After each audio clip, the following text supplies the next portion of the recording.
Hi viewers, south டியூப்ல நம்ம இப்போ பார்க்க போற வீடியோ என்ன அப்படின்னு பாத்தீங்கன்னா, மதுரை ரயில்வே ஸ்டேஷனை தான் நம்ம இந்த வீடியோல பார்க்க போறோம். கம்ப்ளீட் கைடு என்னென்ன விஷயம் இருக்கு அப்படின்றது. மதுரை கோயிலுக்கு போன விஷயம் நம்ம எல்லாருக்குமே தெரியும். அங்க அந்த அதுக்கு தகுந்த மாதிரி என்ட்ரன்ஸ் அப்படிங்கறது அந்த கோயில் கோபுரமே வச்சிருக்காங்க. வைகை எக்ஸ்பிரஸ் 1977ல முதல்ல ஸ்டார்ட் பண்ணாங்க.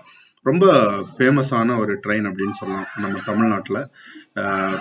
1999ல கட்டப்பட்ட ஒரு பில்டிங் தான் நீங்க இப்போ பார்த்துட்டு இருக்குது. பட் 147 வருடங்களுக்கு பழமையான ரயில்வே ஸ்டேஷன் தான் மதுரை ரயில்வே ஸ்டேஷன்.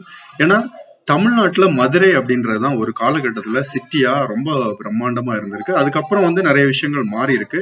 மதுரையில கோயில்கள் நம்ம சொல்ல வேண்டாம். மதுரை மீனாட்சி அம்மன், அழகர் கோயில், இன்னும் அடிக்கிட்டே போலாம். அந்த கோயிலுக்கு நம்ம வேற எந்த டிஸ்ட்ரிக்ட்லயும் அந்த அளவுக்கு பிரம்மாண்டமான கோயில்கள் இல்லை மதுரையை தாண்டி. சோ புதுமையாக கட்டப்பட்டிருந்தாலும் நிஜமாவே சூப்பரா கட்டியிருக்காங்க அப்படின்னு தான் சொல்லணும். 1999ல கன்ஸ்ட்ரக்ட் பண்ணப்பட்டதுதான் இது. 6 பிளாட்ஃபார்ம் இருக்கு இந்த ரயில்வே ஸ்டேஷன்ல. அதுக்கப்புறம் பாத்தீங்க அப்படின்னா 11 ட்ராக் இருக்கு ஆக்சுவலி. ஸோ கிராசிங்காக எக்ஸ்ட்ரா ட்ராக் அப்படின்றது நிறைய அமைச்சிருக்காங்க. நடைமேடை சூப்பரா பண்ணியிருக்காங்க. ஒரு ஸ்டேஷன் ஒரு பிளாட்ஃபார்ம்ல இருந்து இன்னொரு பிளாட்ஃபார்முக்கு போறதுக்கு. பேசிக்கா ஒரு ரயில்வே ஸ்டேஷன்ல என்னென்ன விஷயங்கள் தேவையோ எல்லா விஷயங்களையும் பூர்த்தி பண்ற ஒரு ரயில்வே ஸ்டேஷன் அப்படின்னு சொல்லலாம் இந்த மதுரை ஜங்ஷன் ரயில்வே ஸ்டேஷன். என்னென்ன இருக்கு அப்படின்றத நம்ம பாத்திரலாம். ஒண்ணு, ரயில்வே போலீஸ் அந்த ஸ்டேஷன் அமைச்சிருக்காங்க. சிசிடிவி அங்கங்கே வச்சிருக்காங்க. அதை தாண்டி எனக்கு ஒரே ஒரு விஷயம் இந்த ரயில்வே ஸ்டேஷன்ல இல்ல, எல்லா ரயில்வே ஸ்டேஷன்லயும் பிடிக்காத ஒரு விஷயம், இந்த தண்ணி 5 ரூபாய் காயின் போட்டு பிடிக்கிற அந்த ஒரு மிஷின் அப்படிங்கிறது எல்லா ரயில்வே ஸ்டேஷன்லயும் இருக்குது ஆக்சுவலி. பட் எங்கேயுமே ஒர்க் ஆகல. இது தேவைப்பட்டா படல அப்படின்னா ரிமூவ் பண்றது நல்லது. ஏன்னா எனிவே பயன்படுத்த இது எங்கேயுமே பயன்பாட்டுல இல்லை. ஸோ இது என்னோட தாழ்மையான வேண்டுகோள். ஒன்லி ஒர்க்கிங் கண்டிஷன்ல இருக்கணும், இல்ல அதை ரிமூவ் பண்றது ரொம்ப நல்லது.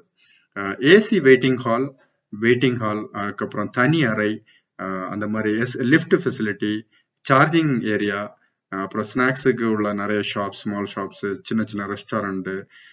ஸோ அந்த மாதிரி ஒரு ரயில்வே ஸ்டேஷன்ல என்ன தேவையோ அப்படின்றது எல்லாமே இந்த ரயில்வே ஸ்டேஷன்ல நீங்க பார்க்க முடியும். அதை தாண்டி இன்னும் ஒரு சில விஷயங்கள் ஸ்பெசிபிக்கா பண்ணியிருந்தாங்க. அது எனக்கு ரொம்ப பிடிச்சிருந்தது. ஐஆர்சிடிசி இந்த லக்ஸரி டைப்ல ஒரு ரெஸ்டாரண்ட் மாதிரி வச்சிருந்தாங்க. நம்ம அங்க போய் ரெஸ்டும் எடுத்துக்க முடியும். அட் த சேம் டைம் நம்ம நீட்டா உட்காந்து சாப்பிட்றதுக்கு ஒரு பெஸ்ட் பிளேஸ். நிறைய ரயில்வே ஸ்டேஷன்ல நான் பார்த்ததில்ல. ஸோ இங்க இருந்தது மதுரையில. உள்ள போய் எக்ஸ்ப்ளோர் பண்ண முடியல ஆக்சுவலி. பட் இருந்தாலும் வெளியே இருந்து உங்களுக்கு காட்டிக்கலாம் அப்படின்றதுக்காக இந்த ஒரு வீடியோ பதிவு. பேட்டரி கார் ஃபெசிலிட்டியும் இருக்கு. ஒரு கோச்ல இருந்து இன்னொரு கோச்சுக்கு போனோம் அப்படின்னா. ஸோ ஓவரால் எல்லாத்தையும் பூர்த்தி பண்ற ஒரு ரயில்வே ஸ்டேஷன். இன்னும் கொஞ்சம் கிளீன்னஸ் மட்டும் இன்னும் கொஞ்சம் பண்ணா பெஸ்டா இருக்கும் அப்படின்னு சொல்றேன். நீங்க ஆல்ரெடி மதுரை ரயில்வே ஸ்டேஷன் போயிருந்தீங்கன்னா உங்களோட கருத்துக்களை கமெண்ட்ல பதிவிடுங்க. உங்களோட எக்ஸ்பீரியன்ஸை கண்டிப்பா ஷேர் பண்ணுங்க. தேங்க்யூ. பாய் பாய்.